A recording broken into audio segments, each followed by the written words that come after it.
kami na Kabalawan Church, kundiin ang akong mga kabugtuan na buburuplik o nagkakaurusa, hani ka uuwi natin simbahan.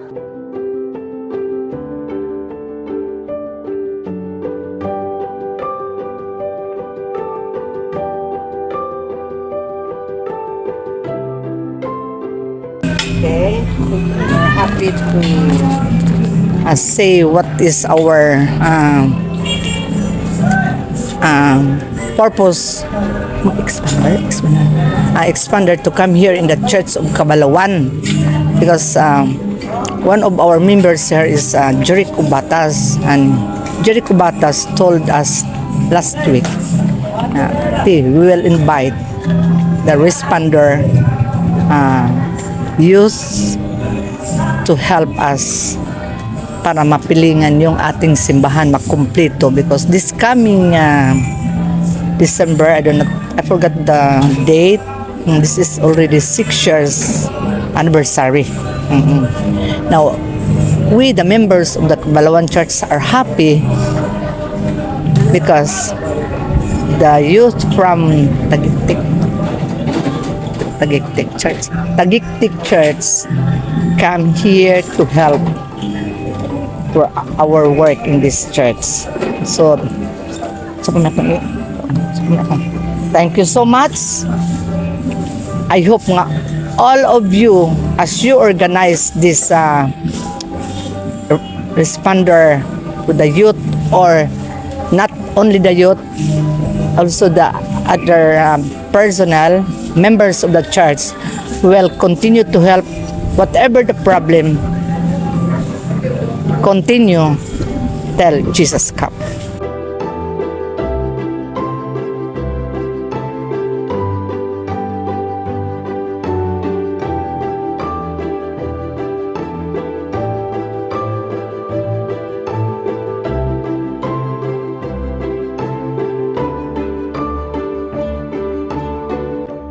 Ini nga amon buruhaton, ginihimoy ni namon kada Domingo in preparation na 6th year anniversary han Kabalawan Church. So, yan na sa amon na obserbaran diri pagod nga tanan na bulig na participate naton pagpinta kasi. So, namon niya naging na kuan mga kaigsunan nga fully naton mga kaigsunan ha Kabalawan nga na mga nearby churches nga bumulig untay ra pag pintakasi kay medyo dako pagod din nga trabahoon nga harani na an kuan adlaw aton 6th year anniversary. So gin-invite na lang namon adton makakita nga video nga kung meda kamo kinasing-kasing nga pagbulig amo na aton church kay aton man nga tanan. Welcome po kamo kada Domingo aton na kuan programa na pintakasi ngan libre kaon man kita didi nga snack together with naton mga brethren. So amo la siguro ita na kun mahiyahangyo naton mga kaigsunan.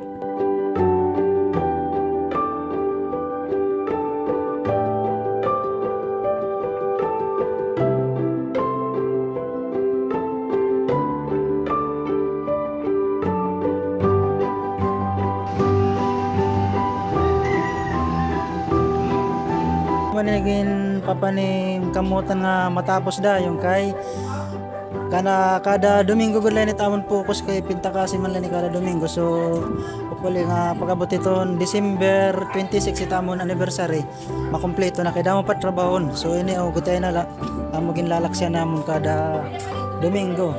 Pero may daghapon na duty ha ibang adlaw namon pandin na namon iton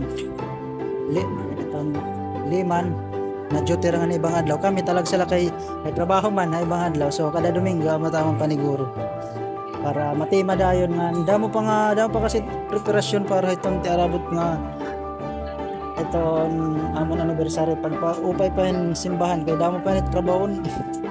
As a responder, dako an amon kalipay nga adi kami na nagkatitirok nga nakakabulig kami han amon kasi church nga usa ini nga oportunidad para makilala pa an aton grupo nga mapasamok naton ha bugos nga Adventist youth nga may da nagi-exist nga sugad hini nga klase nga grupo nga parahan mga kabatanunan nga maaghat kihap-hirahan ira responsibilidad as a church member.